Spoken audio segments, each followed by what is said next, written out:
ভয়ে থরথর করে কাঁপতেছেন। উনি বলতেছেন আল্লাহুম্মা সাল্লিম, আল্লাহুম্মা সাল্লিম। হে আমার মালিক, আমাকে একটু শান্তি দাও, আমাকে একটু শান্তি দাও। আদম আলাইহিস সালাতু ওয়াস সালাম আল্লাহর কাছে বিচারের কার্যক্রম নিয়ে সুপারিশ নিয়ে যাবেন না, ভয়ে কাঁপতেছেন, নিজে বলতেছেন আল্লাহুম্মা সাল্লিম, আল্লাহুম্মা সাল্লিম। হে আল্লাহ, আমাকে একটু শান্তি দাও, আমাকে একটু শান্তি দাও। আদম পয়গম্বর বলেন না না না, আমি আল্লাহর কাছে যাইতে পারবো না। আদম আলাইহিস সালাতু ওয়াস সালাম বলতেছেন আমি যাইতে পারবো না, কিন্তু তোমাদেরকে একটা রাস্তা দেখিয়ে দেই, তোমরা চলে যাও। ইযহাবু ইলা নূহুল্লাহ, তোমরা চলে যাও নূহ আলাইহিস সালাতু ওয়াস সালামের কাছে। সমস্ত হাসরবাসীরা চলে যাবে নূহ পয়গম্বরের কাছে। নূহ পয়গম্বরের কাছে যাওয়ার পরে সমস্ত মানুষেরা বলবেন, ওগো নূহ পয়গম্বর, আল্লাহর কাছে আপনি যান না, বিচারের কার্যক্রম যেন শুরু করে দেয়। নূহ আলাইহিস সালাতু ওয়াস সালাম মনে মনে চিন্তা করতেছেন, আমি তো আল্লাহর কাছে দৌড় আছি, কারণ আমার সন্তানকে নিয়ে আল্লাহর কাছে আমি চেয়েছিলাম। আল্লাহ রাব্বুল আলামিনের সঙ্গে কিন্তু আমার একটু ঝামেলা আছে সন্তান নিয়া, অতএব আমি যাইতে পারবো না, আমি যাইতে পারবো না। নূহ আলাইহিস সালাতু ওয়াস সালাম বলেন না না না, আমি যাব না, আমি যাব না। তবে তোমাদেরকে যাও, ইযহাবু ইলা মূসা কালিমুল্লাহ। ইব্রাহিম আলাইহিস সালাতু ওয়াস সালাম সমস্ত হাসরবাসীদেরকে সুন্দর একটা রাস্তা দেখিয়ে দিলেন, তোমরা চলে যাও মূসা আলাইহিস সালাতু ওয়াস সালামের কাছে। কেন কেন? কারণ মূসা আলাইহিস সালাতু ওয়াস সালামের সঙ্গে আল্লাহর বড় সম্পর্ক ভালো। আল্লাহর সঙ্গে মূসা পয়গম্বর তুর পাহাড়ের মধ্যে উঠে কথা বলেছেন, সম্পর্ক বড় ভালো সম্পর্ক। চলে যাও মূসা আলাইহিস সালাতু ওয়াস সালামের কাছে। সমস্ত মানুষেরা চলে যাবে মূসা আলাইহিস সালাতু ওয়াস সালামের কাছে। মূসা পয়গম্বর বলবে না না না, আমিও রব্বুল আলামিনের কাছে যাইতে পারবো না। তবে আরেকজনের কথা তোমাদেরকে বলে দিচ্ছি, তোমরা চলে যাও ইযহাবু ইলা ঈসা আলাইহিস সালাতু ওয়াস সালাম। সবাই চলে যাও ঈসা আলাইহিস সালাতু ওয়াস সালামের কাছে। ঈসা পয়গম্বর বলবেন না, আমার পক্ষেও সম্ভব না, আল্লাহর কাছে কেমন করে আমি বিচারের জন্য সুপারিশ করব।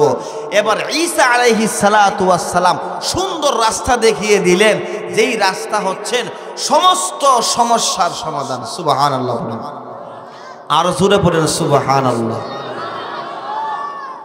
ঈসা আলাইহিস সালাতু ওয়াস সালাম বলবেন, আরে হাসরবাসীরা তোমরা শোনো,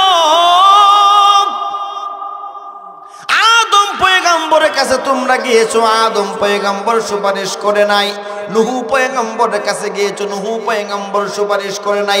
ইব্রাহিম খলিলুল্লাহর কাছে গিয়েছো, ইব্রাহিম খলিলুল্লাহ কোনো সুপারিশ করে নাই। মূসা কালিমুল্লাহর কাছে গিয়েছো, মূসা কালিমুল্লাহ কোনো সুপারিশ করে নাই। আমার কাছে আসছো, আমিও আল্লাহর কাছে যাইতে পারবো না, কারণ আজকে আল্লাহ রাব্বুল আলামিন কহার রূপ ধারণ করেছেন, আমার যাওয়ার কোনো ক্ষমতা নাই, আমার সাহস হচ্ছে না। তবে একজন মানুষ আল্লাহর কাছে যাইতে পারবে, উনি বড় দরদ মাখা মানুষ, আল্লাহ বড় মোহাব্বত করেন, উনিও আল্লাহকে বড় মোহাব্বত করেন। তোমরা চলে যাও ইযহাবু ইলা মুহাম্মাদুর রাসূলুল্লাহ। সরওয়ারে দু আলম নবী সাহাবীদেরকে উদ্দেশ্য করে লক্ষ্য করে কথা বলেন, সাহাবীরা তোমরা শুনো, একবার সুবহানাল্লাহ যেই ব্যক্তি বলবে, ওই ব্যক্তির আমল নামার মধ্যে জান্নাতের মধ্যে একটা গাছ রোপণ করা হয়। আরে গাছটা কেমন হবে, কেমন হবে কেউ দুনিয়ার কোনো মানুষ জানে না। আমাদের মসজিদের কোণার মধ্যে একটা ওই যে কাঁঠাল গাছ দেখা যায়, ওই কাঁঠাল গাছের সমান হবে না। বাড়ির মধ্যে একটা আম গাছ লাগানো, জান্নাতের মধ্যে সুবহানাল্লাহ পড়ার বিনিময়ে বাড়ির গাছের আম গাছের মতো নেক কাজের মতন একটা গাছ হবে না। তাহলে গাছটা কতটুকু বড় হবে, কতটুকু বড় হবে? সরওয়ারে দু আলম নবী বলেন, যে ব্যক্তি দুনিয়ার মধ্যে একবার সুবহানাল্লাহ পড়বে, জান্নাতের মধ্যে যে গাছটা রোপণ করা হয়ে যাবে, দুনিয়ার একটা শক্তিশালী ঘোড়া যদি একদিন নয় 2 দিন নয় 70,000 বৎসর পর্যন্ত ওই গাছের নিচ দিয়ে দৌড়ায়, জান্নাতের ওই গাছের ছায়া শেষ হবে না। এবার সুবহানাল্লাহ বুঝাইছি। আপনারা একবার সুবহানাল্লাহ পড়ছেন, আমরা পড়ছি সুবহানাল্লাহ। জান্নাতের মধ্যে একটা গাছ রোপণ করে দিয়েছেন কে? জোরে বলেন কে? আল্লাহ। আল্লাহরে ডাকলে আল্লাহ খুশি হয়নি? খুশি হয় তো? আমাদের জবানটা দিছে কে? জবানটা দিছে কে? আল্লাহ। আল্লাহর দেওয়া জবান দিয়ে আল্লাহর নাম নেব, তা আসতেন মুখে? জোরে নেব ইনশাআল্লাহ। পড়েন জোরে, পড়েন ইনশাআল্লাহ। আজকে আমাদের এই মাহফিলটা, আচ্ছা বলেন তো, আমাদের সকলের এলাকাবাসীর মা বোনদের যা আওয়াজ শুনতেছেন, প্রত্যেকের নাজাতের জন্য জরিয়া হতে পারে কি পারে না? পারে কি পারে না? পারে। কারণ আমরা যেই পরিমাণ আমল করি, যেই পরিমাণ ইবাদত বন্দেগী করি, এই পরিমাণ আমল দিয়ে আবার জান্নাত। একদল 5 ওয়াক্ত নামাজ পড়ি, জুমা তো আছে আলহামদুলিল্লাহ। আরেক দল সপ্তাহ নাই, শুধু সাপ্তাহিক একদিনের মুসল্লি, 1 ওয়াক্তের মুসল্লি, জুমাবারের মুসল্লি। আর কিছু মুসল্লি আছে 1 বছরের 2 ঈদের মুসল্লি। এর ভিতরে আলহামদুলিল্লাহ তাইন্ডের খাওয়া যান আশেপাশে। যেই পরিমাণ আমল নেক করি, আমল দিয়ে কিন্তু জান্নাতে যাইতে পারবো। পৃথিবীর মধ্যে এমন কোন মানুষ নাজিল হয় নাই, কিয়ামত পর্যন্ত আনে বলা কোন মানুষ পৃথিবীর মধ্যে আসবে না যারা আমল দিয়া, মানে আমল দেখিয়ে জান্নাতের মধ্যে যাবে। কারণ শুনেন, দেখেন, কয়েকদিন আগে আমাদের দেশে করোনা গেছে না? করোনার মধ্যে দেখেন, করোনার রোগীদের যে অক্সিজেন লাগাইছে, হাসপাতালের মধ্যে একটা খবর পাইলাম, আধা ঘন্টা অক্সিজেন নিছে 1 লক্ষ টাকা। কত? 1 লক্ষ টাকা। এবার আপনি আমি চিন্তা করে দেখি, 24টা ঘন্টা আপনি আমি অক্সিজেন নিতেছি, কয় টাকা দেন? কয় টাকা দেন বলেন? 1 টাকাও না। 1 দিন না, 2 দিন না, মাস কি মাস, বৎসর কি বৎসর অক্সিজেন আপনি আমি নিতেছি। যদি আল্লাহ একটু দাঁড়া, 1 দিনের অক্সিজেনের হিসাবটা দিয়ে যা। আমরা কোন বাড়িঘর বেচিয়া, এই সরাইল বেচিয়া, এই ব্রাহ্মণবাড়িয়া বেচিয়া, মানে সারা বাংলাদেশ বেচে কোনো কুল পাওয়া যাইব? তার মানে আমরা যে নামাজ রোজা সবকিছু করতেছি, সেগুলো বরবাদ না? সেগুলো বরবাদ নয়। আমরা যদি এই সমস্ত আমল নিয়ে আল্লাহর কাছে দাঁড়াই, আল্লাহ যদি আমাদেরকে জিজ্ঞেস করেন, কিরে তুই কি আমলের বিনিময়ে জান্নাত চাস নাকি আমার দয়ার বিনিময়? আমরা যদি বলি আল্লাহ আমল তো অল্প, তোমার দয়া ছাড়া জান্নাত সম্ভব না, যদি আমরা এই কথাটা বলতে পারি, আল্লাহ যদি খুশি হয়ে যায়, অল্প আমলেই নাজাতের জন্য যথেষ্ট। আর যদি আমলের বড়াই দেখি, আল্লাহ 5 ওয়াক্ত নামাজ পড়েছি, তাহাজ্জুদের নামাজ পড়েছি, ইশরাক পড়েছি, চাশত পড়েছি, আওয়াবিন পড়েছি, কোনো নামাজ বাদ নাই, রোজা বাদ নাই, হজ বাদ নাই, যাকাত বাদ নাই, সবকিছু ঠিকঠাক। অতএব দয়ার জান্নাত দরকার নাই, যে আমলগুলো নিয়ে আসছি এই আমলের বিনিময়ে জান্নাত দেই না। আপনার কি মনে হয় এ পারবো যাইতে জান্নাতে? মনে হয়? মনে হয়। আল্লাহর দয়া ছাড়া কোনো মানুষ জান্নাতের মধ্যে যাইতে পারবে না। বনি ইসরাইলের একজন ব্যক্তি 1 দিন না 2 দিন না 500 বছর ইবাদত করছে। কয়শো বছর? বনি ইসরাইলের লোকের যে হায়াত, আপনি আমার মতন 60 বছর 70 বছর না। এক ব্যক্তি মুসা আলাইহিস সালাতু ওয়াস সালামের কাছে গিয়ে বলতেছেন, আল্লাহর পয়গম্বর, আমার সন্তানদের জন্য একটু দোয়া করুন, ওরা হায়াত পাচ্ছে অল্প। মুসা আলাইহিস সালাতু ওয়াস সালাম জিজ্ঞেস করতেছে, তোমার সন্তান হায়াত পায় অল্প, কত বছর? মহিলা বলতেছেন 400 বছর, 300 বছর, একটু দোয়া করেন যেন আয়াতটা একটু বাড়ে। আপনি চিন্তা করছেন, মহিলার সন্তান আয়াত পায় কত বছর? 400, 300, আরো আয়াত চা।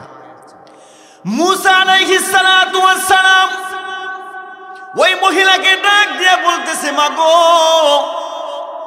তোমার সন্তান 300 বছর 400 বছর হায়াত পাওয়ার পরেও তুমি বলতেছো আল্লাহ রাব্বুল আলামিনের কাছে দোয়া করার জন্য হায়াতটা যেন আল্লাহ বাড়িয়ে দেয়। শেষ জামানার মধ্যে উম্মতে মুহাম্মাদী আসবে, তাদের হায়াত হবে মাত্র 60 বছর 50 বছর। মহিলা আশ্চর্য হয়ে গেল, ওগো মুসা পয়গম্বর, 60 বছর 50 বছর জিন্দেগির মধ্যে তারা কি এমন আমল করবে? মুসা আলাইহিস সালাতু ওয়াস সালাম বলতেছেন, তারা 60 বছর জিন্দেগি পাবে, 50 বছর হায়াত পাবে, এটার মধ্যেই তারা বিবাহ করবে, বাল্যকালও যাবে, বুড়াও হবে, আমলও করবে। আবার আশ্চর্য কথা হলো, সবার আগে আমি মুসা পয়গম্বরের উম্মতের আগে, সমস্ত পয়গম্বরের উম্মতের আগে আখির জামানার নবী মুহাম্মদুর রাসূলুল্লাহর উম্মতগুলো সবার আগে জান্নাতের মধ্যে চলে যাবে। মহিলা আশ্চর্য হয়ে গেল, এটা কেমন করে সম্ভব? আমাদের সন্তানগুলো 400 বছর পর্যন্ত হায়াত পায়, 300 বছর হায়াত পায়, ইবাদত বন্দেগীর মধ্যে কোনো কমতি হয় না, কমতি হয় না। আর 50 বছর হায়াত পাইয়া, 60 বছর হায়াত পাইয়া আমাদের আগে কেমন করে জান্নাতের মধ্যে চলে যাবে?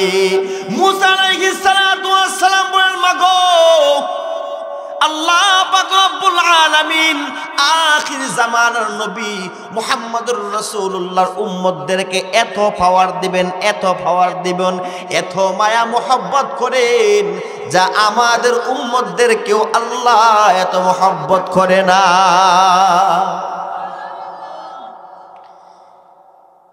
এই কথাটা বোঝানোর জন্য চেষ্টা করতেছি। 400 বছর হায়াত পাওয়ার পরেও, 500 বছর হায়াত পাওয়ার পরেও হায়াত কম। ওই বনি ইসরাইলের একজন ব্যক্তি 500 বছর ইবাদত করেছেন, 500 বছর ইবাদত বন্দেগী নিয়ে আল্লাহর সামনে দাঁড়াইছে। আল্লাহ জিজ্ঞেস করছে, কিরে 500 বছরের ইবাদত, এখন কি তুই 500 বছরের ইবাদত দিয়ে জান্নাতে যেতে চাস নাকি আমার দয়া? হে মনে মনে চিন্তা করতেছে, 500 বছরের ইবাদত, আমি তো ইবাদত দিয়ে জান্নাতে যাব, দয়াটা কিচ্ছু দরকার নেই। ওই ব্যক্তি বলতেছে, আল্লাহ আমার ইবাদতের বিনিময়ে জান্নাতটা দিয়ে দাও। আল্লাহ বলে, আচ্ছা ঠিক আছে। আল্লাহ পাক রব্বুল আলামিন ফেরেশতাদেরকে ডাক দিয়ে বলে, ফেরেশতারা শুনো, আমার বান্দা 500 বছর ইবাদতের বিনিময়ে জান্নাত চায়, জান্নাত চায়। এরে আমার এই বান্দাটাকে হাসরের মোড়টা একটু ঘোরায় নিয়ে আসো, হাসরের অবস্থাটা একটু, ময়দানের অবস্থাটা দেখিয়ে নিয়ে আসো। ময়দানের অবস্থা দেখার পরে বান্দা বুঝবে আমার দয়া জান্নাত নেবে নাকি তার আমলের বিনিময়ে জান্নাত নেবে। হে ভাই মুসলমান ইমানদার, হাসরের ময়দানের অবস্থাগুলো কেমন হবে? পায়ের নেশার মধ্যে থাকবে, পায়ের তলার মধ্যে থাকবে থামা তামা। পায়ের মধ্যে যে জায়গাগুলো থাকবে, আপনি আমার মতো এত বড় জায়গা থাকবে না, মাঠের মধ্যে এত বড় জায়গা থাকবে না। প্রত্যেকটা মানুষের জন্য জায়গা নির্ধারিত করা আছে, কতটুকু জায়গা, কতটুকু জায়গা। একটা মানুষ এক জায়গার মধ্যে দাঁড়াইতে গিয়া যতটুকু জায়গা প্রয়োজন, একটা পায়ের পাতার মধ্যে যতটুকু জায়গা আছে ততটুকু জায়গা নিয়ে হাসরের ময়দানে মানুষগুলা একদিন নয়, 2 দিন নয়, লক্ষ লক্ষ দিন হাসরের ময়দানের মধ্যে দাঁড়িয়ে থাকবে। কয়দিন? লক্ষ লক্ষ দিন। জায়গা কতটুকু? আপনি আমি যেই জায়গার মধ্যে দাঁড়িয়ে আছি, যতটুকু জায়গা দাঁড়িয়ে আছি ঠিক ততটুকু জায়গা, একটু বেশিও না। দুনিয়ার 50,000 দিনের সমান হবে হাসরের ময়দানের একদিন। কয়দিন? একদিন। বর্তমান আসমানের মধ্যে সূর্য আমরা দেখি না? দেখি না? দেখি তো, খুব সুন্দর, তাপ খুব কম। বৈজ্ঞানিক বলে কি, বর্তমান সূর্যটা আছে 9,30,00,000 মাইল উপরে, তাও আবার 70টা মুখ উপরে দেওয়া, একটা মাত্র নিচে দেওয়া। তারপরেও যে জ্যৈষ্ঠ মাস, বৈশাখ মাসের যে গরম, সুবহানাল্লাহি বিহামদিহি, মাটি ফাইটিয়া অবস্থা কাই, সহ্য হয় না। আর হাসরের ময়দানে 9,30,00,000 মাইল উপরে কিন্তু সূর্য থাকবে না। প্রত্যেকটা মানুষের মাথার অর্ধ হাত উপরে সূর্য থাকবে। তাও আবার একটা মুখ কিন্তু বললাম এই দিক দিয়ে, বাকি মুখ ছিল ওই দিক দিয়ে। হাসরের ময়দানে সমস্ত মুখ ওই দিক দিয়ে না, এই দিক দিয়ে থাকবে। চিন্তা করেন আপনি আমার অবস্থা কোন জায়গার মধ্যে গিয়ে দাঁড়াবে। হাসরের ময়দানের মানুষগুলো গরমে চটপট চটপট করতে থাকবে, মাথার মগজগুলো বাতের মারের মতো উতরাইতে থাকবে, উতরাইতে থাকবে। মানুষগুলো হাউমাউ করে চিৎকার করতে থাকবে। একদিন নয়, 2 দিন নয়, হাজার হাজার বৎসর বৎসর, লক্ষ দিন পর্যন্ত মানুষগুলো এক পায়ের মধ্যে দাঁড়িয়ে থাকবে। সমস্ত মানুষেরা চিৎকার করবে, মালিক এক জায়গার মধ্যে দাঁড়িয়ে আছি, গরমের তাপ আর সহ্য হচ্ছে না, সহ্য হচ্ছে না। বিচারের কার্যক্রম আপনি শুরু করে দেন। হয়তো আমাদেরকে জান্নাতের মধ্যে দিয়ে দেন, নয়তো আমাদেরকে জাহান্নামের মধ্যে দিয়ে দেন। এক জায়গার মধ্যে এতদিন পর্যন্ত দাঁড়িয়ে থাকা সম্ভব নয়। মালিক রে, কেমন করে দাঁড়িয়ে থাকবো, কেমন করে দাঁড়িয়ে থাকবো? এত সূর্যের তাপ, কলিজাটা ছিঁড়ে যাচ্ছে, কলিজার মধ্যে পানি নাই, মাথার মগজগুলো ঠকবক ঠকবক করতে আছে। মালিক বিচারের কার্যক্রম শুরু করে দাও। মানুষগুলো হাউমাউ করে চিৎকার করতে থাকবে, চিৎকার করতে থাকবে। কোনো লাভ হবে না, কোনো লাভ হবে না। আল্লাহ রাব্বুল আলামিন বিচারের কার্যক্রম শুরু করবেন না, কারণ আল্লাহ তাআলা 2টা রূপ ধারণ করবেন। দুনিয়ার মধ্যে আমার আল্লাহ ছিলেন রহমান, নাস্তিকের জন্য ছিল রহমান, আস্তিকের জন্য ছিল রহমান। যে ব্যক্তি 5 ওয়াক্ত নামাজ পড়েছেন, ওই ব্যক্তিকেও আমার রব 3 বেলা খানা দিয়েছেন, অনেক সম্পদের মালিক বানিয়ে দিয়েছিল। যেই ব্যক্তি সপ্তাহে কেন, দিন কেন, 1 বছর কেন, সারা জীবনেও একটা সেজদা দেয় নাই, ওই ব্যক্তিকেও কিন্তু আমার মালিক উপবাস রাখেন নাই, এটারে কিন্তু খাওয়াইছে। যেই ব্যক্তি মালিকের ইবাদত করেছেন, ওই ব্যক্তিকেও কিন্তু খাওয়াইছে আমার মালিক। কোন মানুষকে কিন্তু এই দুনিয়ার মধ্যে কোনো পেরেশানির মধ্যে রাখেন নাই। কেন?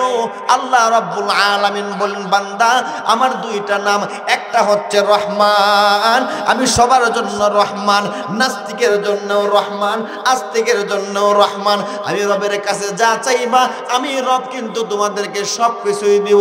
কিন্তু বান্দা শুনিয়ে রাখো, এমন একটা দিন আসবে, এমন একটা দিন আসবে, যেই দিন কিন্তু আমি রহমান থাকবো না, আমার নামটা কিন্তু রহমান থাকবে না। আমার নামটা সেই দিন হয়ে যাবে কহার, আমার নামটা সেই দিন হয়ে যাবে কহার, কহার, কহার।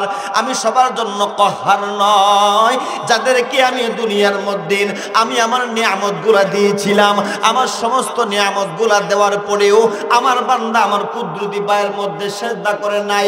সব নিয়ামত দেওয়ার পরেও, মসজিদের আযান হওয়ার পরেও, মসজিদের মধ্যে জামাতের মধ্যে শরীক হয় নাই, ঘরের মধ্যে বিবি বাচ্চাকে পর্দা করায় নাই, হজ্জের সামর্থ্য থাকা সত্ত্বেও হজ করে নাই, যাকাতের সামর্থ্য থাকা সত্ত্বেও যাকাত দেয় নাই, ওই ব্যক্তির জন্য আমি হাসরের ময়দানে কহার। আল্লাহ রাব্বুল আলামিন হাসরের ময়দানে নাফরমান আর যেই ব্যক্তি দুনিয়ার মধ্যে রব্বুল আলামিনের ইবাদত বন্দেগী করেছেন, আল্লাহ রাব্বুল আলামিন যেমন বলেছেন তেমন করেছেন, মন চাই জিন্দেগি গড়েন নাই, রব চাই জিন্দেগি গড়েছেন। আমার মালিক যেমন করে চেয়েছেন আমি ঠিক সেমন ভাবে করেছি, এটাই হচ্ছেন রব চাই জিন্দেগি। আর আমার মন বলেছে নামাজ পড়বো, নামাজ পড়বো না, আমি নামাজ পড়ি নাই। আমার মন বলেছে যাকাত দিও না, আমি যাকাত দেই নাই। আমার মন বলেছে গুনার কাজ করো, আমি গুনার কাজ করেছি। এটা হচ্ছে মন চাই জিন্দেগি, রব চাই জিন্দেগি না। হাশরের ময়দানে রব্বুল আলামিন যেই সমস্ত ব্যক্তি দুনিয়ার মধ্যে মন চাই জিন্দেগি করেছেন, ওই ব্যক্তির জন্য হয়ে যাবে কহার, ওই ব্যক্তির জন্য হয়ে যাবে কহার। কহার রূপ ধারণ করবেন আর বারবার মালিক হুঙ্কার দিয়ে বলবেন লিমানিল মুলকুল ইয়াউম।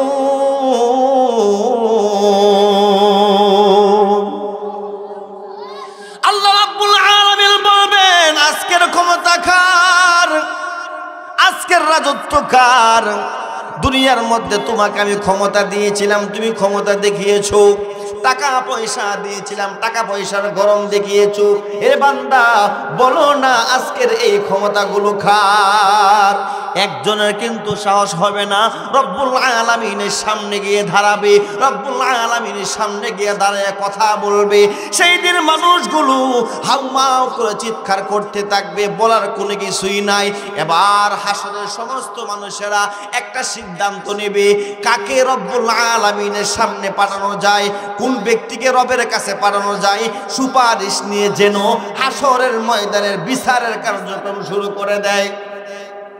সবাই চিন্তা করবে কাকে পাঠানো যায় আল্লাহর কাছে যেন বিচারের কার্যক্রম শুরু করে দেয়। কেন? এক পায়ের মধ্যে এতদিন পর্যন্ত দাঁড়িয়ে আছি, আর তো সহ্য হচ্ছে না। আল্লাহর কাছে বিচারের কার্যক্রম শুরু করলে হয়তো জান্নাতে দিয়ে দেব, নতুবা জাহান্নামে দিয়ে দেব। একটা কুল করো, বুঝেন নাই? সবাই একই টেনশন, কার কাছে যাওয়া যায়, কার কাছে যাওয়া যায়। হাসরের সমস্ত মানুষেরা একটা সিদ্ধান্ত নিল, আমাদের আদি পিতা আদম আলাইহিস সালাতু ওয়াস সালামের কাছে চলে যায়। চলো না, উনি তো হচ্ছেন আল্লাহ তাআলার প্রথম পয়গম্বর আদম। উনার কাছে যাওয়ার পরে উনি যদি আল্লাহর কাছে সুপারিশ নিয়ে যায়, আমাদের মালিক মনে হয় আল্লাহ রাব্বুল আলামিন বিচারের কার্যক্রম শুরু করে দেবে। সমস্ত হাসরের মানুষেরা যেই সিদ্ধান্ত নিল তেমন কাজ। আদম আলাইহিস সালাতু ওয়াস সালামের কাছে যাওয়ার পরে বলতেছেন, ওগো আদম পয়গম্বর, আপনি তো হচ্ছেন আমাদের আদি পিতা, আপনি হচ্ছেন আমাদের বাবা। দেখেন না হাসরের ময়দানের অবস্থাগুলো বড় ভয়াবহ। আমরা এক পায়ের মধ্যে দাঁড়িয়ে আছি, আর সহ্য হচ্ছে না, সহ্য হচ্ছে না। ওগো আমাদের বাবা আদম, মালিকের কাছে আপনি যান যেন বিচারের কার্যক্রম শুরু করে দেয়। আল্লাহ রাব্বুল আলামিন সেই দিন তো আগেই বললাম কহার রূপ ধারণ করবেন, কহার রূপ ধারণ করবেন। এবার আদম পয়গম্বর মনে মনে চিন্তা করবেন, আল্লাহ তো কহার রূপ ধারণ করে আছেন, আমি কেমন করে আল্লাহ রাব্বুল আলামিনের কাছে যাই? হাসরের সমস্ত মানুষেরা আমার কাছে আসছে, আমি কেমন করে আল্লাহর কাছে যাই? কারণ আদম আলাইহিস সালাতু ওয়াস সালাম মনে মনে ভাবতেছেন, আমি তো আল্লাহর কাছে ধরা, কেমন করে ধরা? আল্লাহ রাব্বুল আলামিন তো আমাকে বলেছিলেন ওয়ালা তাকরাবা হাদিহিশ শাজারাতা ফাতাকুনা মিনাজ জালিমিন।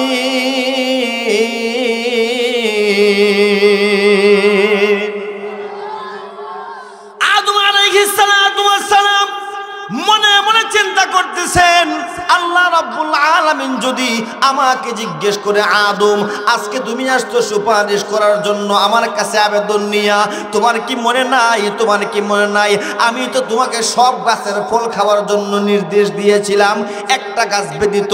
তুমি কিন্তু ভুলটা করে ওই গাছের ফল খেয়েছিলা। এ পয়গম্বর আদম, তুমি ভুল করেছো, ভুল হওয়া সত্ত্বেও আজকে তোমার কেমন করে সাহস হয় আমি রব্বুল আলামিনের কাছে বিচারের কার্যক্রম শুরু করার জন্য আবেদন নিয়ে দিয়ে আসছো। আদম আলাইহিস সালাতু ওয়াস সালাম ভয়ে থরথর করে কাঁপতেছেন। উনি বলতেছেন আল্লাহুম্মা সাল্লিম, আল্লাহুম্মা সাল্লিম, হে আমার মালিক আমাকে একটু শান্তি দাও, আমাকে একটু শান্তি দাও। আদম আলাইহিস সালাতু ওয়াস সালাম আল্লাহর কাছে বিচারের কার্যক্রম নিয়ে সুপারিশ নিয়ে যাবেন না, ভয়ে কাঁপতেছেন, নিজে বলতেছেন আল্লাহুম্মা সাল্লিম, আল্লাহুম্মা সাল্লিম, হে আল্লাহ আমাকে একটু শান্তি দাও, আমাকে একটু শান্তি দাও। আদম পয়গম্বর বলেন না না না, আমি আল্লাহর কাছে যাইতে পারবো না। আদম আলাইহিস সালাতু ওয়াস সালাম বলতেছেন আমি যাইতে পারবো না, কিন্তু তোমাদেরকে একটা রাস্তা দেখিয়ে দেই, তোমরা চলে যাও ইযহাবু ইলা নূহুল্লাহ, তোমরা চলে যাও নূহ আলাইহিস সালাতু ওয়াস সালামের কাছে। সমস্ত হাসরবাসীরা চলে যাবে নূহ পয়গম্বরের কাছে। নূহ পয়গম্বরের কাছে যাওয়ার পরে সমস্ত মানুষেরা বলবেন ওগো নূহ পয়গম্বর, আল্লাহর কাছে আপনি যান না, বিচারের কার্যক্রম যেন শুরু করে দেয়। নূহ আলাইহিস সালাতু ওয়াস সালাম মনে মনে চিন্তা করতেছেন আমি তো আল্লাহর কাছে দৌড় আছি, কারণ আমার সন্তানকে নিয়ে আল্লাহর কাছে আমি চেয়েছিলাম। আল্লাহ রাব্বুল আলামিনের সঙ্গে কিন্তু আমার একটু ঝামেলা আছে সন্তান নিয়া, অতএব আমি যাইতে পারবো না, আমি যাইতে পারবো না। নূহ আলাইহিস সালাতু ওয়াস সালাম বলেন না না না, আমি যাব না, আমি যাব না, তবে তোমাদেরকে যাও ইযহাবু ইলা মূসা কালিমুল্লাহ।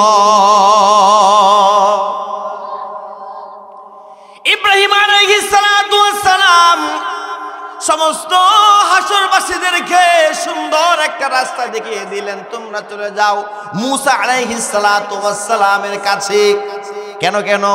কারণ মূসা আলাইহিস সালাতু ওয়াস সালামের সঙ্গে আল্লাহর বড় সম্পর্ক ভালো।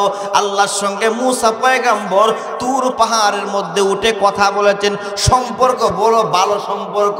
চলে যাও মূসা আলাইহিস সালাতু ওয়াস সালামের কাছে। সমস্ত মানুষেরা চলে যাবে মূসা আলাইহিস সালাতু ওয়াস সালামের কাছে। মূসা পয়গম্বর বলবে না না না, আমিও রব্বুল আলামিনের কাছে যাইতে পারবো না, তবে আরেকজনের কথা তোমাদেরকে বলে দিচ্ছি, তোমরা চলে যাও ইযহাবু ইলা ঈসা আলাইহিস সালাতু ওয়াস সালাম। সবাই চলে যাও ঈসা আলাইহিস সালাতু ওয়াস সালামের কাছে। ঈসা পয়গম্বর বলবেন না, আমার পক্ষেও সম্ভব না, আল্লাহর কাছে কেমন করে আমি বিচারের জন্য সুপারিশ করব। এবার ঈসা আলাইহিস সালাতু ওয়াস সালাম সুন্দর রাস্তা দেখিয়ে দিলেন, যেই রাস্তা হচ্ছেন সমস্ত সমস্যার সমাধান। সুবহানাল্লাহ, আর জোরে পড়েন সুবহানাল্লাহ। ঈসা আলাইহিস সালাতু ওয়াস সালাম বলবেন আরে হাসরবাসীরা তোমরা শোনো, আদম পয়গম্বরের কাছে তোমরা গিয়েছো, আদম পয়গম্বর সুপারিশ করে নাই। নূহ পয়গম্বরের কাছে গিয়েছো, নূহ পয়গম্বর সুপারিশ করে নাই। ইব্রাহিম খলিলুল্লাহর কাছে গিয়েছো, ইব্রাহিম খলিলুল্লাহ কোনো সুপারিশ করে নাই। মূসা কালিমুল্লাহর কাছে গিয়েছো, মূসা কালিমুল্লাহ কোনো সুপারিশ করে নাই। আমার কাছে আসছো, আমিও আল্লাহর কাছে যাইতে পারবো না, কারণ আজকে আল্লাহ রাব্বুল আলামিন কহার রূপ ধারণ করেছেন, আমার যাওয়ার কোনো ক্ষমতা নাই, আমার সাহস হচ্ছে না। তবে একজন মানুষ আল্লাহর কাছে যাইতে পারবে, উনি বড় দরদ মাখা মানুষ, আল্লাহ বড় মোহাব্বত করেন, উনিও আল্লাহকে বড় মোহাব্বত করেন। তোমরা চলে যাও ইযহাবু ইলা মুহাম্মাদুর রাসূলুল্লাহ। আর রাসূলে বলেন সুবহানাল্লাহ। সমস্ত হাসরের মানুষেরা একটা সিদ্ধান্ত নিয়ে কোথায় পাওয়া যাবে, মুহাম্মাদুর রাসূলুল্লাহকে কোথায় পাওয়া যাবে। ঈসা আলাইহিস সালাতু ওয়াস সালাম বলেন তোমরা চলে যাও মাকামে মাহমুদের কাছে, ওই জায়গার মধ্যে পাওয়া যাবে মুহাম্মাদুর রাসূলুল্লাহকে। গিয়ে দেখো উনি সিজদার মধ্যে পড়ে কাঁদতেছেন, উম্মতি উম্মতি উম্মতি, আল্লাহু আকবার। যেই জায়গার মধ্যে হাসরের সমস্ত নবীরা বলবে আল্লাহুম্মা সাল্লিম, আল্লাহুম্মা সাল্লিম, আপনি আমার নবী, দরদি নবী, উম্মতের কান্নারি, আপনি আমার নবী মাকামে মাহমুদের মধ্যে সিজদার মধ্যে পড়ে আল্লাহুম্মা সাল্লিম পড়ে না, আল্লাহুম্মা সাল্লিম পড়ে না, নিজেকে বাঁচাও, আল্লাহ আমাকে বাঁচাও, আল্লাহ আমাকে বাঁচাও। আমার নবী কিন্তু এই দোয়া পড়ে না, আমার নবী কিন্তু দোয়া পড়ে না আল্লাহ আমার পরিবারকে বাঁচাও। নবী কিন্তু দোয়া করে না আল্লাহ আমার নাতিকে বাঁচাও, পরিবারের পরিজনকে বাঁচাও। আপনি আমার নবী সরওয়ারে দু আলম নবী সিজদার মধ্যে পড়ে কাঁদেন, উম্মতি উম্মতি উম্মতি। সমস্ত মানুষ সবাই চলে যাবে মাকামে মাহমুদের কাছে, গিয়ে দেখবেন নবী কাঁদতেছেন, উম্মতি উম্মতি। আল্লাহু আকবার, আল্লাহু আকবার। নবী আলাইহিস সালাতু ওয়াস সালাম উনার কাছে যাওয়ার পরে আল্লাহর হাবিব সিজদার মধ্যে পড়ে কাঁদতেছেন, উম্মতি উম্মতি বলে। আমার আল্লাহ আসমান থেকে ডাক দিয়ে বলে, হাবিব আপনি কেন আজকে এই জায়গার মধ্যে সিজদার মধ্যে পড়ে পড়ে কাঁদতেছেন? এ আমার হাবিব, দুনিয়ার মধ্যে আপনি দেখেছেন উহুদের প্রান্তরে আপনি রক্ত জড়িয়েছেন, তাইফের ময়দানে আপনি রক্ত জড়িয়েছেন। বন্ধু, দুনিয়ার মধ্যে আপনি বহুত কেঁদেছেন, বহুত কেঁদেছেন। আজকে আপনার কান্নার জায়গা নয়, আজকে আপনি মাথা উঠান, মাথা উঠান, মাথা উঠান। আমি আল্লাহ আজকে ঘোষণা দিয়ে দেব, আপনি মাথা উঠান, মাথা উঠিয়ে আমার কাছে আজকে যা চাইবেন আমি রব্বুল আলামিন সব গ্রহণ করে নেব। এমন ভালোবাসা দিয়েছেন আমার আল্লাহ আমার নবীকে। কেমন করে সবাই বলেন, এমন নবীর উম্মত হতে পেরে আমরা খুশি না বেজার? সবাই খুশি? খুশি।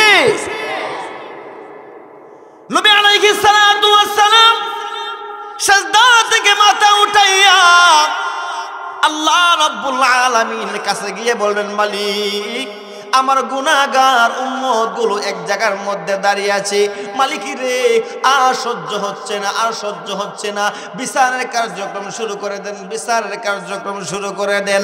আমার হাবিব সরওয়ারে দু আলম নবী মুহাম্মদুর রাসূলুল্লাহ বলার সঙ্গে সঙ্গে আমার আল্লাহ বিচারের কার্যক্রম শুরু করে দেবে। সুবহানাল্লাহ। জোরে হবে, আরো জোরে হবে। আল্লাহ রাব্বুল আলামিন বিচারের কার্যক্রম শুরু করে দেবেন।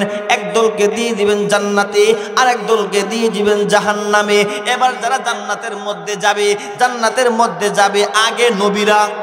কে যাবে? কে যাবে? নবীরা যাওয়ার পরে যাবে উম্মতেরা। আগে সিরাল নবীদের।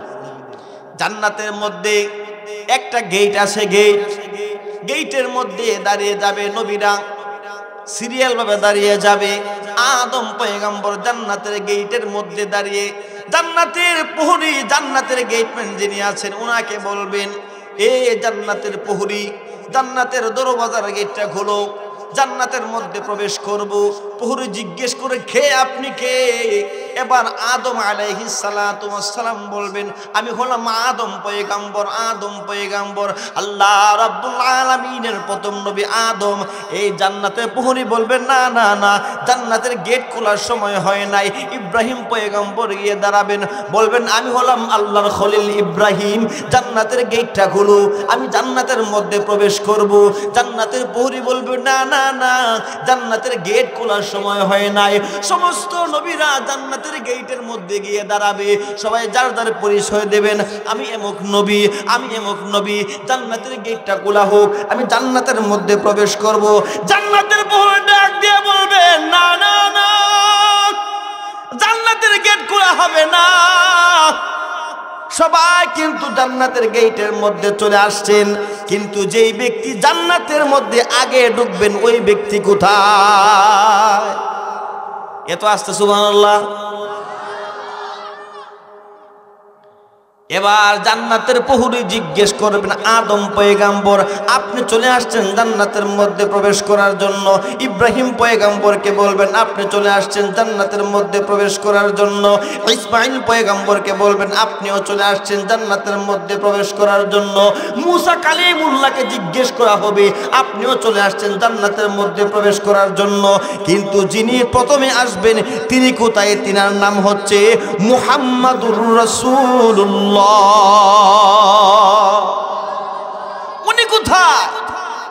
উনি না আসা পর্যন্ত জান্নাতের গেট তো খোলা হবে না। বুঝাচ্ছে কথা? সমস্ত নবীরা জান্নাতের মধ্যে যাওয়ার আগে নবী জান্নাতের মধ্যে যাবেন না। নবী আল্লাহর কাছে বলবেন, আল্লাহ জান্নাতের মধ্যে আমি যাইতে পারবো না, যাইতে পারবো না। আল্লাহ রাব্বুল আলামিন বলবে, বন্ধু কেন আপনি জান্নাতের মধ্যে যাবেন না? আপনি আমার নবী বলবে, মালিক জান্নাতের মধ্যে আমি যাব, আমার গুনাহগার উম্মতের অবস্থাগুলা কি হবে আমি তো জানি না। আমার গুনাহগার উম্মতের অবস্থা না জানা পর্যন্ত আমি নবী জান্নাতের মধ্যে প্রবেশ করব না।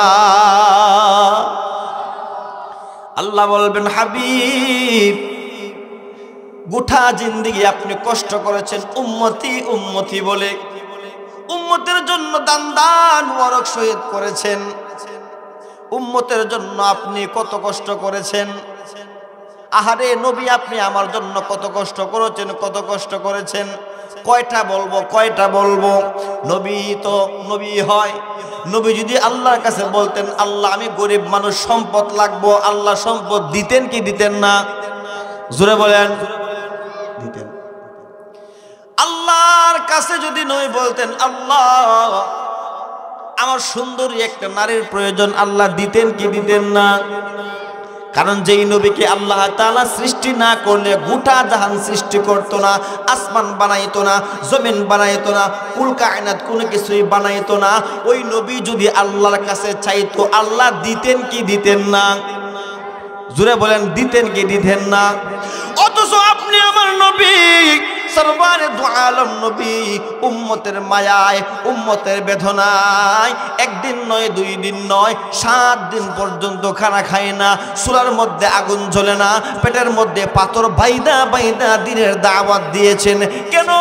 আমার উম্মত যেন একটাও জাহান্নামের মধ্যে প্রবেশ না করে, এমন একটা চেতনা নিয়ে আপনি আমার নবী কিন্তু এমন বুক ভরা আশা নিয়ে কিন্তু উনি বসা আছেন। কিন্তু আপনি আমি এমন একজন উম্মত হয়ে বসে আছি। নবী বসা আছেন উম্মতের গর্ব করে নিয়ে, আর আপনি আমি বসা আছি নিজের হেডাম নিয়ে। হাসরের ময়দানে আপনার সঙ্গে নবীকে সাক্ষাৎ করিয়ে দেওয়া হবে, চিনেন কিনা? দেখবেন নবীর মুখের মধ্যে দাঁড়িয়ে আছে, আপনার মুখের মধ্যে দাঁড়িয়ে নাই। নবীর আমলনামা এমন, আপনার আমলনামা এমন, নবীর সঙ্গে আপনার কোনো কিছুই মিল নাই, কোনো কিছুই মিল নাই। সেই দিন আপনি কোন মুখ নিয়ে নবীর সামনে দাঁড়াবে? হাসরের ময়দানে রব্বুল আলামিন সরওয়ারে দু আলম নবীকে বলবে, হাবিব আজকে আপনি কাঁদতেছেন, আজকে আপনার কান্নার জায়গা নয়।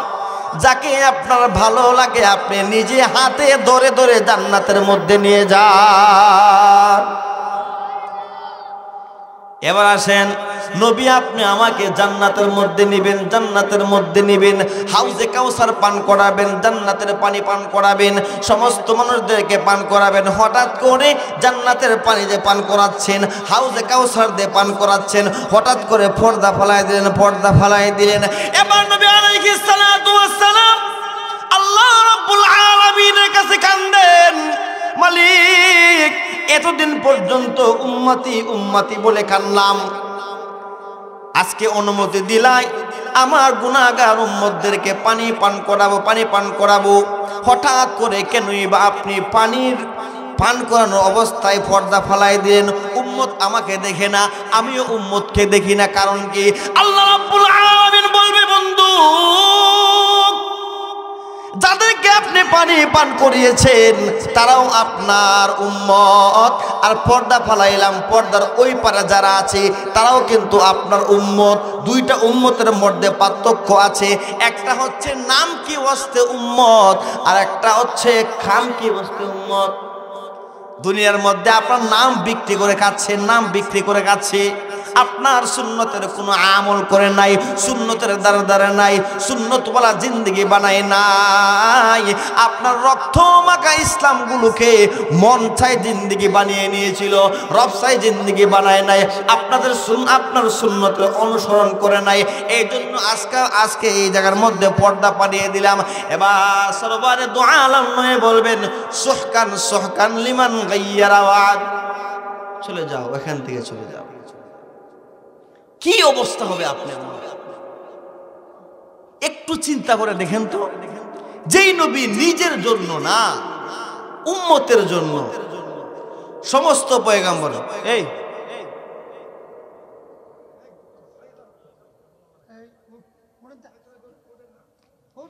যেই নবী আদম আলাইহিস সালাতু ওয়াস সালাম থেকে শুরু করে সমস্ত পয়গম্বর বলতেছেন আল্লাহুম্মা সাল্লিম আল্লাহুম্মা সাল্লিম, আল্লাহ আমাকে বাঁচাও, আমাকে বাঁচাও।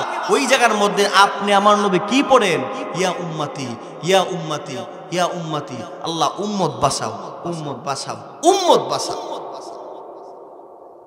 এমন নবীরে ভালোবাসা মহব্বত করা দরকার আছে না নাই? জুলে বলেন আছে না নাই? আছে। শুধু নবীকে মহব্বত করি, ভালোবাসি, মুখ দিয়ে বললে হবে? মুখ দিয়ে বললে হবে? মুখ দিয়ে বললে হবে না। যদি মুখ দিয়ে বললে, মুখ দিয়ে ভালোবাসি ভালোবাসি এই সমস্ত কথা বলে নবীর কাছে যাওয়া যাইতো, জান্নাত পাওয়া যাইতো, তাহলে সবার আগে নবীর চাচা যাইতো জান্নাত। বুঝেন না কথা? নবীর চাচা আবু তালেব সবার আগে যাবে জান্নাতে। যদি জবান দিয়ে শুধু আমি নবীকে ভালোবাসি, শুধু ভালোবাসি খালি বলি সামরার মুখ দিয়ে, এই কথা বলে যদি আগে জান্নাতে যাওয়ার অধিকার রাখে, সবার আগে যাবে নবীর চাচা। আপনি না, আমি না। মুখ দিয়ে ভালোবাসে কিন্তু নবীকে পাওয়া যাবে না। কি করে ভালোবাসতে হবে? নবী হাদিসের মধ্যে সুন্দর করে বুঝিয়ে দিয়েছে। মান আহাব্বা সুন্নতি ফাকাদ আহাব্বানি ওয়া মান আহাব্বানি কানা মাই ফিল জান্নাত। সরওয়ারে দু আলম নবী বলেন মান আহাব্বা সুন্নতি, যে আমার সুন্নতকে মহব্বত করলো, যে আমার সুন্নতকে মান আহাব্বা সুন্নতি ফাকাদ আহাব্বানি, যে আমার সুন্নতকে মহব্বত করলো সে আমাকে মহব্বত করলো। ওয়া মান আহাব্বানি কানা মাই ফিল জান্নাহ, আর যে ব্যক্তি সুন্নতের মাধ্যমে আমাকে মহব্বত করলো ওই ব্যক্তি আমার সঙ্গী জান্নাতের মধ্যে চলে যাবে। বুঝেন নাই কথা আমার? নবী বলেছেন নবীকে মহব্বত করতে হবে নবীর সুন্নত দিয়ে। যেই ব্যক্তি নবীর সুন্নত নাই, এই ব্যক্তির কোনো মহব্বত নাই। নবীকে মহব্বত করতে হবে নবীর সুন্নত দিয়ে। বুঝাচ্ছে কথা? এবার আসেন, নবী আমাদেরকে ইসলাম দিয়ে গেছেন, কোরআন দিয়ে গেছেন। এত কষ্ট একটা ইসলাম দিন পাইলাম, নবীরে ভালোবাসতে হবে। এটা হচ্ছে আপনি আমার ঈমান। ভালোবাসার মাপকাঠি হচ্ছে নবীর সুন্নত। আপনি আমার দিলের মধ্যে নবীর সুন্নত বলতে, সুন্নতের মায়া, নবীর যে মায়া, মূল কথা হচ্ছে নবীর মহব্বত দিলের মধ্যে নাই, এটাই সত্য। মানে খাঁটি প্রেম, খাঁটি ভালোবাসা নাই। শুধু সামরার মুখ দিয়ে বলি এটাই ঠিক, দিল থেকে বলি না। সবাই দিল থেকে মহব্বত করেননি, করবেননি? কোন ইনশাআল্লাহ পড়েন, জোরে বলেন ইনশাআল্লাহ। যদি আমি নবীকে দিল থেকে মহব্বত করতে চাই তাহলে প্রাথমিক অবস্থায় 5টা কাজ করতে হবে। কয়টা বললাম? কয়টা? 2টা হাত তুলেন। কয়টা? হাত নামান। প্রাথমিক অবস্থায় 5টা কাজ করতে হবে। যদি নবীর মহব্বত, দ্বীনের মহব্বত, আল্লাহর মোহাব্বত দিলের মধ্যে বাড়াইতে চাই, প্রাথমিক অবস্থায় 5টা কাজ করতে হবে। 1 নাম্বার যে কাজ, নবীওয়ালা যে কাজ, এটা হচ্ছে প্রত্যেক সোমবারে রোজা রাখা। কি রাখা? কি রাখা? রোজা রাখা। নবী আলাইহিস সালাতু ওয়াস সালাম প্রত্যেক সোমবারে রোজা রেখেছেন। আপনি পৃথিবীর যেই ধরনের আলেমই হোক না কেন, যেই ধরনের আলেমই হোক না কেন, আপনি জিজ্ঞেস করেন গিয়ে যে নবী কি প্রত্যেক এই সোমবারে রোজা রেখেছেন কিনা, জিজ্ঞেস করেন। সাহাবায়ে কেরাম রাদিয়াল্লাহু তাআলা আলাইহিম আজমাইন সরওয়ারে দু আলম নবীকে জিজ্ঞেস করতেছেন, ইয়া রাসূলুল্লাহ, ইয়া হাবিবাল্লাহ, আপনি প্রত্যেক সোমবারে কেনই বা আপনি রোজা রাখেন? নবী আলাইহিস সালাতু ওয়াস সালাম বলেন, সাহাবীরা তোমরা শুনো, আমি প্রত্যেক সোমবারে রোজা রাখি, কারণ হচ্ছে 2টা। কারণ কয়টা? সূরা বলেন কয়টা? আমি প্রত্যেক সোমবারে রোজা রাখি, কারণ হচ্ছে 2টা। 1 নাম্বার কারণ হলো আমি প্রত্যেক সোমবারে রোজা রাখি, প্রত্যেক সোমবারে রোজা রেখে আমি আমার মিলাদ পালন করি। কি পালন করে? কি পালন করে? আবার মিলাদুন নবী উঠে না, হুডে মনে করেন না, আমি বলতেছি প্রত্যেক সোমবারে রোজা রেখে নবীর মিলাদ পালন করে। কেমন করে? নবী বলতেছেন, আমি আমার মিলাদ পালন করি রোজা রেখে। কি রেখে? কথা বলেন, কি রেখে? রোজা রাখলে দিনের বেলা খাওয়া যায়? খাওয়া যায়। নবী রোজা রেখেছেন, নবীর জন্ম দিবস পালন করেছেন রোজা রেখে আর না খাইয়া সারাদিন। আর আপনি আমি নবীর মিলাদ পালন করি কেক খাইয়া সারাদিন। কি খাইয়া? কেক খাইয়া। নবী শিক্ষা দিয়ে গেছেন প্রত্যেক সোমবারে রোজার উম্মত রাখো, এটা আমি নবী রেখেছি, তুই যে ভালো রাখো। নবীর জন্মদিন পালন করেছে রোজা রাখে সোমবারে, আর আপনি আমি তাও নবী রোজা রেখেছেন বছরে কিন্তু একদিন না, মাসেও একদিন না, 3 মাসেও একদিন না, প্রত্যেক সপ্তাহে সোমবারে রোজা রেখেছেন। বুঝাচ্ছে কথা? আর আমরা প্রত্যেক বছরে একবার নবীর জন্মদিবস পালন করি, তাও আবার খাইয়া। কি করিয়া? খাইয়া, কেক কেটে সুন্দর করে। নবী আলাইহিস সালাতু ওয়াস সালাম প্রত্যেক সোমবারে রোজা রেখেছেন নিজে না খেয়ে। আর আমাদের জাতি ভাই প্রত্যেক বছরে একবার নবীর মিলাদ পালন করে খাইয়া। হাসরের ময়দানে নবীকে জিজ্ঞেস করব, নবী গো, এটা আপনারা কেমন বিচার? একদল উম্মতদেরকে আপনি বলে গিয়েছেন কেক খাইতে খাও, আর আরেকদল উম্মত না খাইয়া আপনার মিলাদ পালন করেছে, কোনটা সঠিক? দেখবেন ওই দিন সাক্ষাৎ হবে ইনশাআল্লাহ। নবী প্রত্যেক সোমবারে রোজা রেখেছেন, কারণ কয়টা বলছিলাম? কয়টা? 2টা। 1 নাম্বার, প্রত্যেক সোমবারে রোজা রেখেছেন কেন? নবীর জন্মদিন পালন করেছেন, মিলাদ পালন করেছেন। 2 নম্বর কারণ হলো নবী বলতেন, সাহাবায়ে কেরাম, আমি 2 নম্বর কারণ 2 নম্বর রোজা রেখেছি কারণ সোমবারে আমার উপরে কোরআন নাজিল হয়েছেন বিদায় আমি প্রত্যেক সোমবারে রোজা রাখি। সুবহানাল্লাহ। এই হলো রোজা রাখার কারণ 2টা। আগেই বলেছি, যদি আমরা নবীর মহব্বত, আল্লাহর মহব্বত, ইসলামের মহব্বত যদি দিলের মধ্যে বাড়াইতে চাই, প্রাথমিক অবস্থায় কাজ করতে হবে কয়টা? 5টা। 1 নাম্বার বলেছি প্রত্যেক সোমবারে রোজা রাখা। প্রত্যেক সোমবারে কি রাখা? রোজা রাখা। আপনি প্রত্যেক সোমবারে রোজা রাখবেন, দেখবেন দিলের মধ্যে নবীর মহব্বত কে বাড়িয়ে দিয়েছেন? জোরে বলেন কে? আল্লাহ। এবার আসেন 2 নম্বর, আপনি আমি যদি আল্লাহ এবং তার রাসূলের মহব্বত দিলের মধ্যে বাড়াইতে চাই, আপনি আমার জন্য 2 নম্বর আমল হলো, দেখেন আপনি আমার নবী, এমন একজন নবী আপনি আমি পেয়েছি, যেই নবী বাথরুমে ঢুকবো কি দিয়া, বাথরুমে ঢুকবো কোন পাও দিয়া, বাথরুমে ঢুকবো কোন দোয়া পড়া, মসজিদের মধ্যে ঢুকবো কোন দোয়া পড়ে, বের হবো কোন দোয়া পড়ে, প্রত্যেকটা সেক্টরে নবীর দেওয়া দোয়া আছে না নাই? বলেন আছে না নাই? মসজিদের মধ্যে আমরা ঢুকি, দোয়া কি? আল্লাহুম্মা ইফতাহ লি আবওয়াব রাহমাতিক। বাথরুমের মধ্যে আমরা প্রবেশ করি, দোয়া কি? ওই ছাত্র মাদ্রাসা ছাত্রগুলো শেষ, স্পষ্ট ক্লিয়ার, কোনো দিক দিয়ে বাজে না, আলহামদুলিল্লাহ। আর আমাদের যে আপনারা যারা আছেন মুখ দিয়ে আর বাইরে না, কেন বলেন তো? ওই ছাত্রগুলোর প্রত্যেকবার বাথরুমে যায়, দোয়া পড়ে যায়, দোয়া পড়ে যায় বাথরুমে। আর আপনি আমি আগে যাই লই কাম সারো, আগে ঢুকে লই গুনছো, পরে চিন্তা করে। আর ছাত্রগুলো আগে ঢুকবার আগে চিন্তা করে, ঢুকার আগের চিন্তা করে, দোয়া পইরা তারপরে ঢুকে। প্রত্যেক সেক্টরে নবীর দেওয়া দোয়া আছে। দোয়া খানার শুরুতে কোন দোয়া পড়তে হবে বলেন তো? বিসমিল্লাহি ওয়া আলা, তোমরা একটু আসতে গো, একটু সুযোগ দেও, মুরব্বীর একটু সুযোগ দেও, একটু সুযোগ দেও। আপনারা বলেন বিসমিল্লাহি ওয়া আলা বারাকাতিল্লাহ, এটা হচ্ছে খানার শুরুর দোয়া। সবকিছু হেরা পারা, আপনারা কিছু পারেন না।